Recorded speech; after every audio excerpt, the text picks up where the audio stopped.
Books for ever में खुशामदीद। Novel जाना तुझे जब जाना, जिसकी राइटर है नीलम रियासत, उसकी ये 17वीं एपिसोड है। तो आइए जल्दी से स्टार्ट करते हैं इस एपिसोड को, क्योंकि नावल बहुत सनसनीखेज मरहले में दाखिल हो चुका है।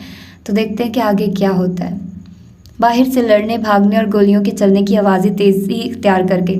जिस आवाज़ को सुनकर अलमास का दिल थम गया था वो आखिर में आने वाली आवाज़ थी, और अलमास उसकी आवाज़ पहचान गई थी। वो यकीनन ताशफीन था, जो असद नामी किसी आदमी को कह रहा था, ना ना असद साहब, सुलेमान बशारत जिंदा को नहीं मारना है। पर सर, ये बशारत हुसैन का बेटा है, इसीलिए तो इसको जिंदा रखना है। जब तक इसकी सांसें चल रही हैं ये मेरे बड़े काम का है, इसकी हिफाजत करें।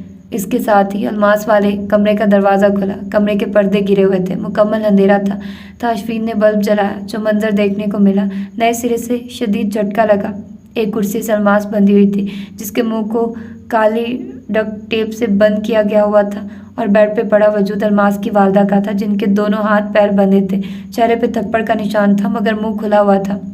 वो बेड पे बेबस सी पड़ी हुई थी। ताशफीन पहले उन्हीं की जानिब बढ़ा और ऊंची आवाज़ में बाहर मौजूद अपने आदमियों को हुक्म दिया, जल्दी से पानी लाओ। जब तक असद पानी लेकर आया, ताशफीन दोनों खवातीन की पट्टियाँ वगैरह खोल चुका था। वो बड़े नरम हाथों से अपनी सास की कलाइयाँ दबा रहा था।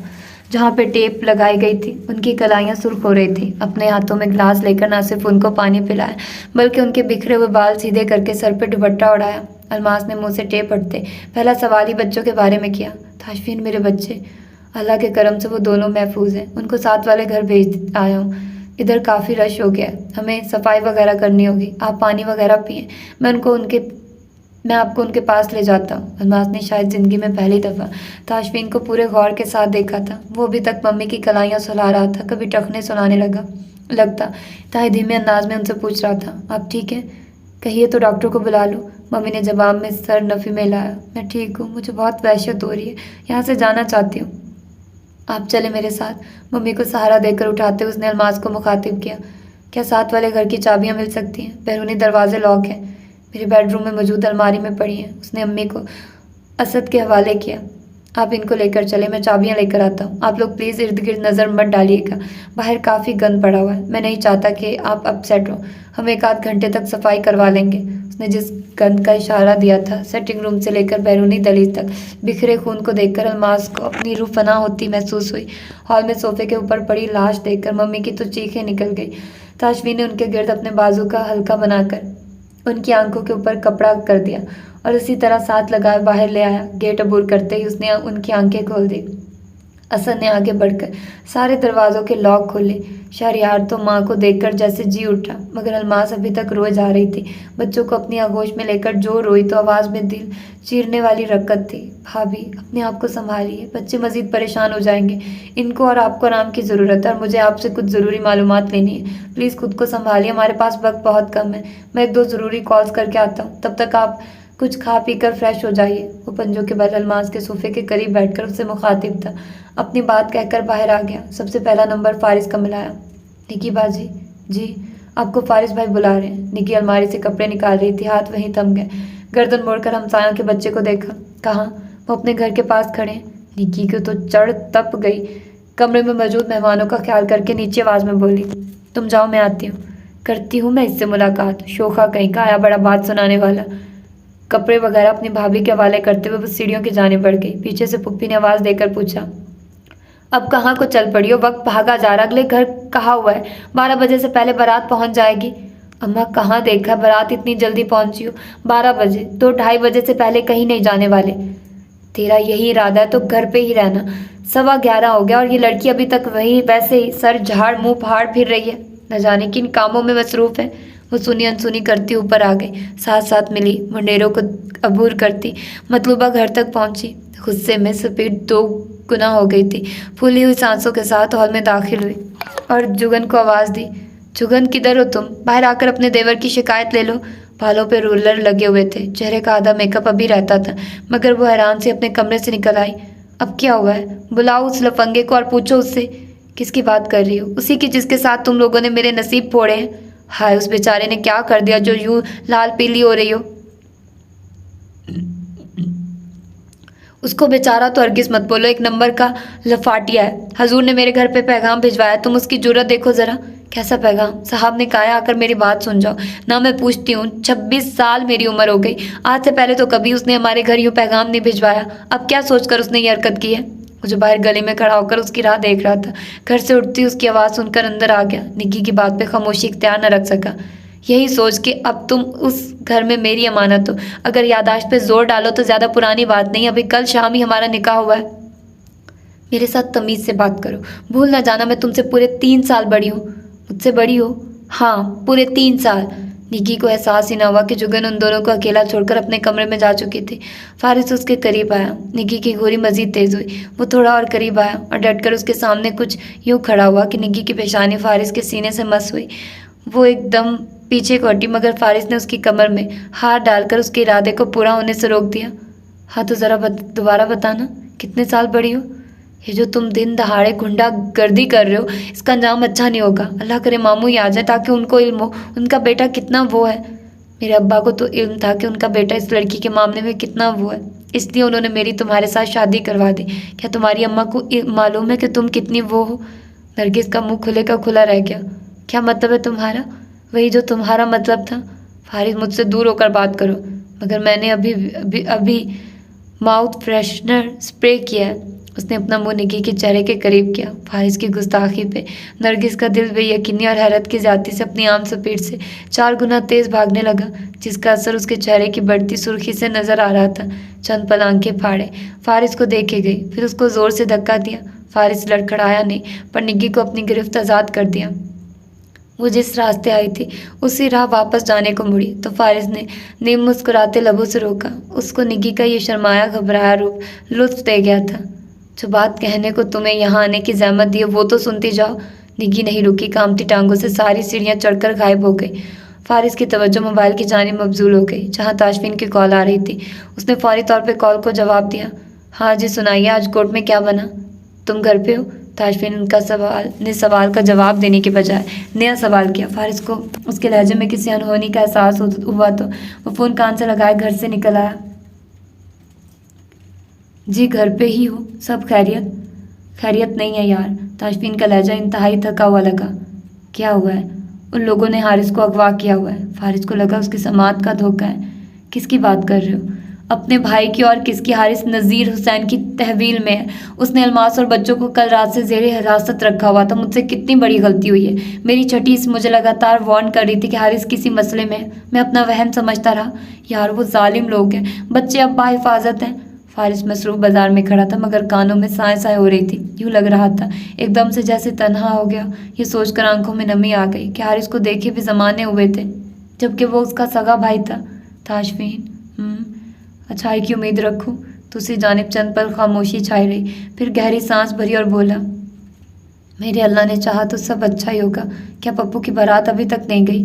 नहीं, अभी सब तैयार हो रहे हैं। ऐसा करो, जुगन और अब्बास को कुछ भी मत बताओ। जैसे ही बारात निकलती अब्बू और हसीब को लेकर इधर आ जाओ। अलमास और बच्चे ज़हनी तौर पर बड़े ट्रॉमा से गुजरे हैं, उनके पास होना ज़रूरी है। जी ठीक है, आ जाते हैं। पर अब्बू को कैसे बताऊंगा? वो तो पहले तुम्हारी हरकत से ही बहुत दुखी हुए हैं। अब ये खबर तो उनको तोड़ देगी। दूसरी जानिब से फारिस को असद वगैरह के बोलने की आवाज़ें आती रही, मगर ताशफीन खामोश था। अब्बू को मुख्तसर सा बताना और बताना कि बशारत हुसैन और उसका बेटा हमारे पास है, हम हारिस को छुड़वा लेंगे। उनका मुतालबा क्या है? अभी तक उन लोगों की जानिब से कोई राब्ता नहीं हुआ। उनके 4 बंदे मरे हैं, 2 ज़ख्मी हैं, मगर खबरों में तो ऐसी कोई खबर नहीं आ रही। आ जाएगी, मैं फ़ोन रख रहा हूँ, तुम पहुँचो। जी बेहतर। फारिस हसीब की तलाश में निकला, जो अब्बास के हमरा हुजाम की शॉप से निकल रहा था। निक सिक से तैयार दोनों भाई पप्पू का मेकअप करवा कर ला रहे थे। फारिस को देखते ही पप्पू बोला, जीजा जी बताइए कैसा लग रहा हूँ? छिले हुए टमाटर लग रहे हो। मुंह पे क्या कुछ लगवा लिया है? फेशियल करवाया जनाब। टमाटर वमाटर बोलकर मुझे नज़र लगने से ना बचाओ। अंदर शीशे में देख कर आ रहा हूँ। जवान को गज़ब का रूप आया है। फारिस अपनी परेशानी में ना होता तो जवाब ज़रूर देता। अभी वो हसीब को बात सुनने का इशारा देता हुआ आगे बढ़ गया था। पप्पू और अब्बास घर की जानिब चले गए। क्या है? ताशफीन का फ़ोन आया था, बहुत बड़ी गड़बड़ हो गई है, हम लोगों को जाना होगा। वो ठीक तो है? हाँ, अलबत्ता हारिस भाई दुश्मनों के पास हैं। क्या वो ताशफीन के ख़िलाफ़ उनका साथ दे रहा है? उससे ये उम्मीद नहीं थी। ओह नहीं यार, हारिस को उन्होंने कैदी के तौर पर रखा हुआ है अपने मुतालबे मनवाने के लिए। ओ तेरी! हसीब इतना कहकर फारिस की शक्ल देखने लग गया। अब क्या होगा? मैं क्या कह सकता हूँ? मैं हारिस के घर जा रहा हूँ, जैसे ही बारात रवाना हो तुम अब्बू को अपने साथ लेकर उधर ही आ जाना। आप और अब्बास को अभी कुछ बताने की ज़रूरत नहीं है, उन्हें बारात के साथ जाने दो। मैं भी तुम्हारे साथ जाना चाहता हूँ। नहीं, इधर इतने मेहमान हैं, इस तरह जाने पे सब मशकूक हो जाएंगे। अच्छा नहीं लगता किसी के घर खुशी और हम उनका फंक्शन डिस्टर्ब कर दें। शाम तक सबको खबर हो ही जाएगी। आज का दिन सुकून से जाने दो। अच्छा, जैसे तुम कहते हो। दुआ करना हारिस को कुछ ना हो। मुश्किलें ख़त्म क्यों नहीं होती हैं? कोई नहीं, दिल छोटा ना करो, अल्लाह करम करेंगे। ताशफीन भी परेशान लग रहा है, मैं जाकर उसकी हिम्मत बंधाता हूँ। तुम भी जल्द आ जाना, मिलकर हालात का सामना कर लेंगे। हसीब ने सर अस्पात में लाया। फारिस वहीं से सड़क की जानिब आ गया, जहाँ से रिक्शा करवाकर हारिस के घर रवाना हुआ। असद, मैं चाहता हूँ कि अगर तुम ये कहना चाह रहे हो कि मैं यहाँ से चला जाऊँ, इस मुश्किल वक्त में तुम्हें अकेला छोड़ दूँ, तो अपनी एनर्जी संभाल रखो। मैं कहीं नहीं जा रहा हूँ। असद एकदम, सर जी आप जनाब से तुम पे आ गया था। दोनों गेट के पास खड़े थे। ताशफीन ने असद के संजीदा तासुरात पे एक नज़र डाली और समझाते हुए बोला, मुझे तुम्हारे खलूस पे रत्ती भर शक नहीं है, मगर जो आग मेरे घर को मुतासिर कर रही है, मैं कभी नहीं चाहूँगा कि तुम्हें या तुम्हारी फैमिली पे किसी किस्म की कोई आंच आए। तुम्हारी नौकरी है और यहाँ कानून की धज्जियाँ बिखेरी जा रही हैं। तुम्हारी नौकरी हमेशा हमेशा के लिए जा भी सकती है। ताशफीन, तुम्हारे भाई की फैमिली मौत के मुंह से होकर निकली है। भाई की कोई खबर नहीं है। तुम भी इंसान ही हो, मैं जानता हूँ तुम परेशान हो, इसलिए मैं तब तक तुम्हारे साथ रहूँगा जब तक हम हारिस की बाजियाबी में कामयाब नहीं हो जाते। तभी एक गाड़ी आकर रुकी। अगले ही पल ताशफीन का ससुर गाड़ी से बरामद हुआ।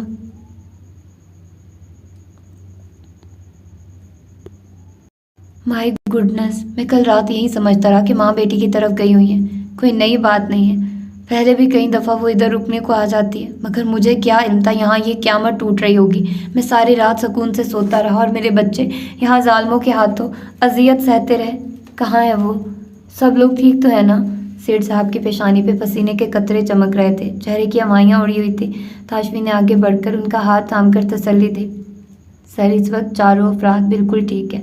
डॉक्टर आया था, तिबी मुआयना करके गया है। भाभी और आपकी ज़ौजा को सुकून आवर दवा दी है।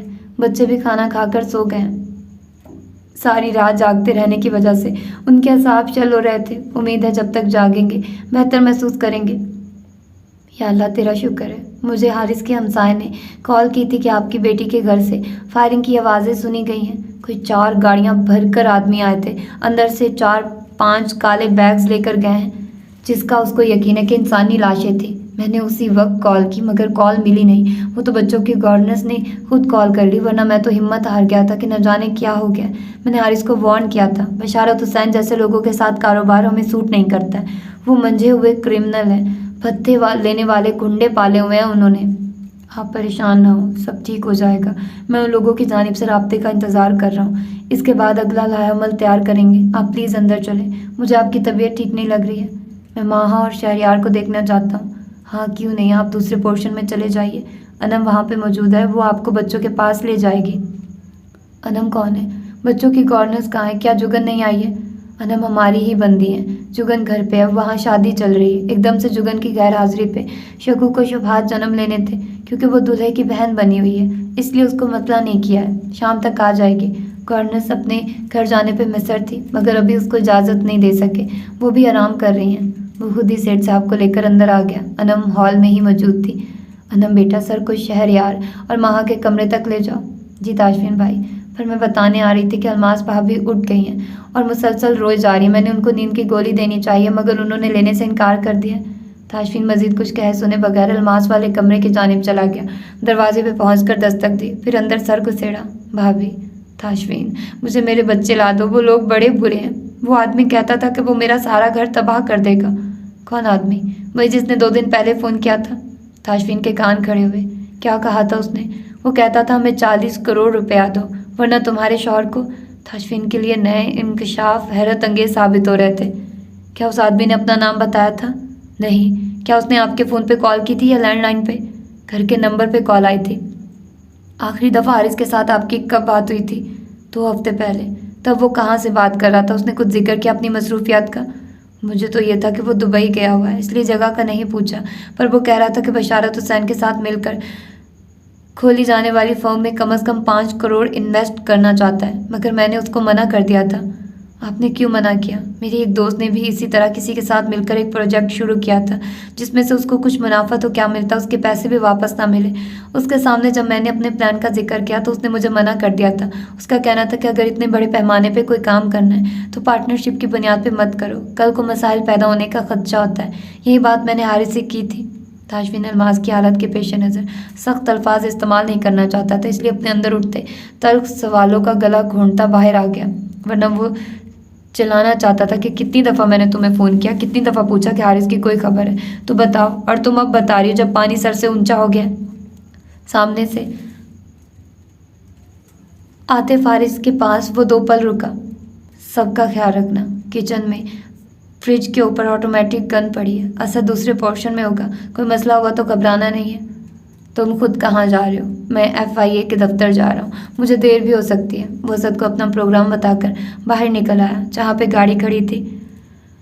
जुगन के पैरों में दर्द हो रहा था, इसलिए वो स्टेज से हटकर पड़ी कुर्सियों में से एक पे बड़ा जमान हो गई। क्या हुआ है? निकी जो सारा वक्त उसका साहब बनी उसके साथ साथ थी, उसने फट से सवाल किया। यार मुझे ऐसा मालूम हो रहा है जैसे हील अपनी ज़िंदगी में पहली दफ़ा पहनी है। मेरे पैर तो एक तरफ, टांगे भी दर्द कर रही हैं। असल में महीने भर से इतनी मसरूफियत रही है, आराम करने का तो तुम्हें वक्त ही कम मिला है, इसलिए थकावट के बायस ये सब हो रहा है। आज घर जाकर लंबी तान कर सोना। हाँ ऐसा ही करूँगी। वो मुसलसल हॉल के दरवाजे को देख रही थी, जिस पे निग्गी ने फिर टोका। अब वहाँ किसको ढूंढ रही हो? ताशफीन भाई हमारे साथ नहीं आए हैं। बदतमीज़, मुझे इल्म है वो मसरूफ़ है, मगर मैं कब से देख रही हूँ कहीं मर्द औरतों के हॉल में आ जा रहे हैं, मगर मेरे भाई अब वो एक दफ़ा भी नहीं आए। हाय मेरी यादाश्त। निगी ने अपने माथे पे हाथ मारा। मैं तुम्हें बताना ही भूल गया, शिव का फ़ोन आया था, बीच रास्ते में उनकी गाड़ी ख़राब हो गई थी, इसलिए वो पीछे रह गए। कह तो रहा था कोशिश करेगा जल्द कोई दूसरी गाड़ी लेकर आए, पर मुझे लगता है कि अभी तक नहीं आया। ये कब की बात है? यही कोई 1.5 घंटा पहले की, जब बारात आकर बैठ गई थी। अम्मी ने मामू जी की मिलनी करवानी थी, तब इल्म हुआ मामू तो बारात के साथ पहुंचे ही नहीं है। वो ज़रा मेरी कज़नों के फैशन तो देखो, अगर मुनीर ना भागता तो इस वक्त ये सब की सब मेरी नंदे कहला रही होनी थी। हाय वे मुनीरो, तेनू चुक्कन एजेंसियाँ वाले मार मार के जुतियाँ तेरा हलवा बना दे। क्यों बेचारे को बद्दुआएं दे रही हो? तुम्हें इससे कई दर्जे अच्छा शौहर मिल गया।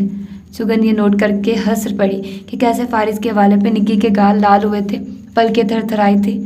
हाय मैं सदके जाऊँ, मेरी निक्की फारिस के नाम पे शर्मा रही है। तुम्हारा देवर एक नंबर का लफंगा निकला।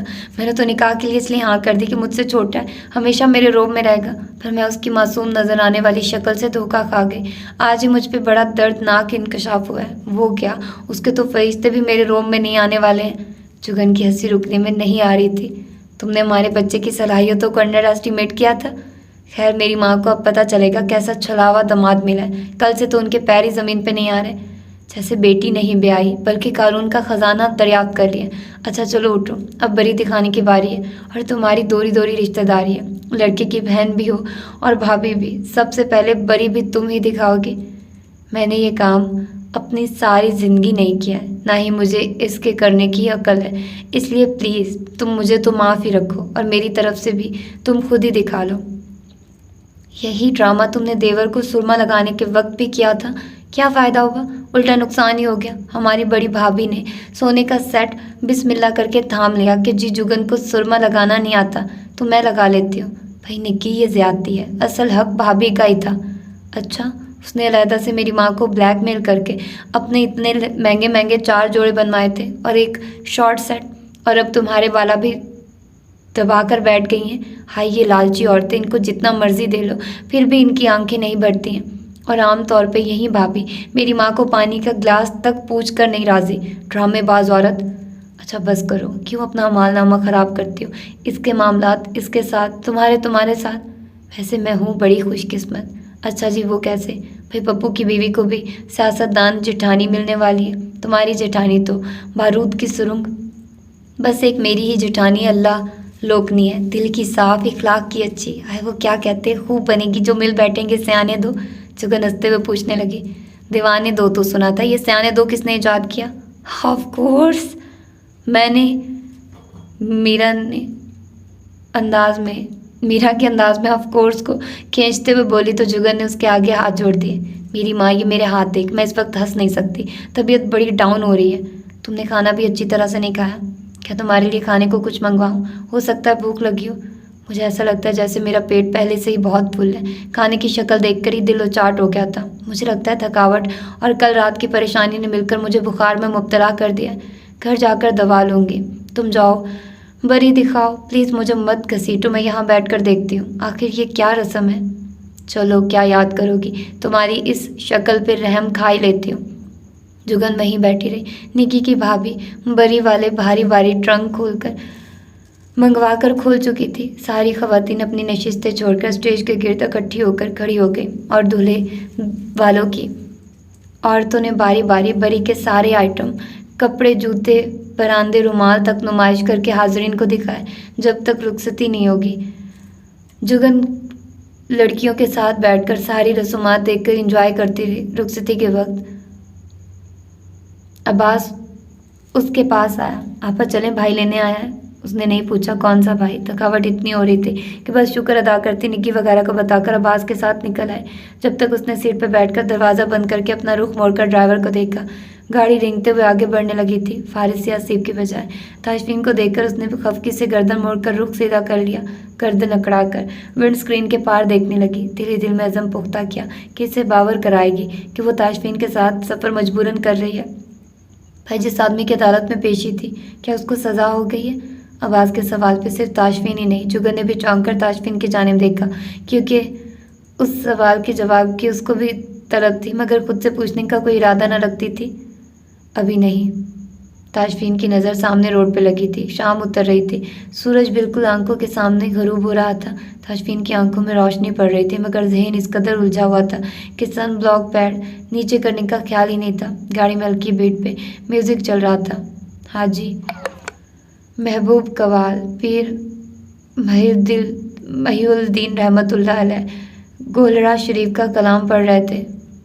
मजबूरियाँ लाचारियों ए जाने तमन्ना, मैं जीने से लाचार हूँ ए जाने तमन्ना। जुगन चाहते हुए भी मतवज्जे हो गई। अल्फाज या से थे, मुद्दत हुई मैंने जो तुझे देखा नहीं है, मैं तशनाए दीदार हूँ ए जाने तमन्ना। जुगन की आंख में पानी जमा होने लगा। गुलकार कह रहा था, आंखों में बिठाऊं कि कलेजे से लगाऊं, मैं तेरा पुरस्तार हूँ ए जाने तमन्ना। उसने एक चोर नज़र ताशफीन पे डाली, जहाँ संजीदगी ही संजीदगी थी, खामोशी ही खामोशी थी। वो चाहती थी कि वो कुछ कहे। वो इस तरह चुप रहने वाला तो नहीं था, और कुछ नहीं तो शादी के बारे में ही पूछ लेता। अगले शहर पे ताशफीन ने एक पल को नज़र फेर कर देखा। जुगन का दिल सीने में रक्स करने लगा। मुजरमे उल्फत को जो चाहे वो सज़ा दो, मैं हाजिर दरबार हूँ ए जाने तमन्ना। दुनिया में हसीन एक से है एक हसीन तर, मैं तेरा तलबगार हूँ ए जाने तमन्ना। नादराओ मुफलिस हूँ, नदारो मुफलिस हूँ, मगर जान भी देकर मैं तेरा ख़रीदार हूँ ए जाने तमन्ना। पहले से ही खाली पेट थी, ऊपर से सारे दिन की थकावट रही सही कसर मन कबत ने पूरी कर दी। आंसू भल भल बह रहे थे। सर ऐसे घूम रहा था जैसे ज़मीन अपने मदार में घूमती हुई जाती है। एकदम से लगा सारा मैदा उलटकर बाहर आ रहा। उसने ताशफीन के बाजू पे हाथ रखा और दोहरी होते हुए बोली, गाड़ी रोकिए। वो जो गाड़ी को स्पीड से भगाए ले जा रहा था, ताज्जुब से जुगन की फरमाइश पे उसको देखा। मेरा जी मतला रहा है, अगर गाड़ी प्यारी है तो साइड। जुगन से बात मुकम्मल नहीं, मगर वो समझ गया और फ़ौरन से स्पीड कम करके गाड़ी साइड पे लगा दी। गाड़ी के रुकते हुए दरवाज़ा खोल के बाहर निकल गई। इर्द गिर्द बस खेत ही खेत थे। कमोन की बारात आई थी और वो इस वक्त शहरी आबादी से दूर आ चुके थे। सड़क के किनारे होकर घास से होती हुई भागकर नीचे खेत में उतर गई। तब तक अंदर उठता तूफान कंट्रोल से बाहर हो गया था। वहीं पेट पकड़कर झुक गए। ताशफीन इस अफ्ताब पे अक्का बक्का बैठा हुआ था। गाड़ी से निकलकर उस तक आया। हाथ में पानी की बोतल थी। तुम्हारी तबीयत पहले से ठीक नहीं थी, अब खराब हुई है? बोतल का ढक्कन खोलकर पानी जुगन की जानिब बढ़ाते हुए पूछा। आंसुओं से आंखों का मेकअप वाटर प्रूफ होने की वजह से मिक्स तो नहीं हुआ था, मगर हल्का सा फैल गया था। चेहरा तर था, जिसे उसने अपने दुपट्टे से साफ किया।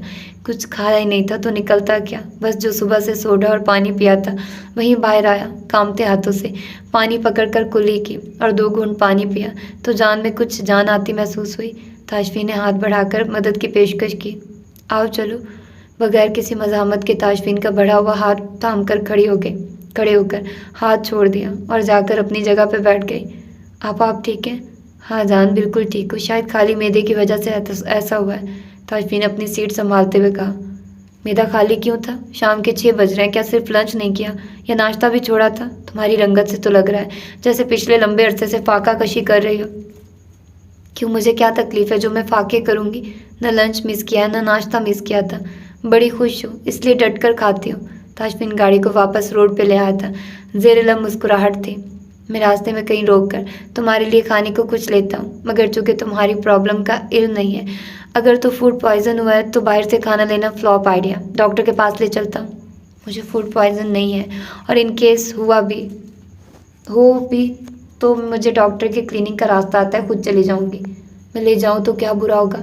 इस वक्त सिर्फ मजबूरी के तहत आपके हमरा सफ़र कर रही हूँ, वरना मैं आपसे इतनी सी फेवर लेना भी नहीं चाहती हूँ। फेवर कैसी? बहैसियत मेरी बीवी के तुम कानूनी तौर पर अब भी मेरी जिम्मेदारी हो। नहीं हूँ, क्योंकि मैं तुम्हें अपनी तरफ से आज़ाद कर चुकी हूँ। अब्बास की वजह से ताशफी ने बहस को तूल न दिया, खामोशी से गाड़ी चलाता रहा।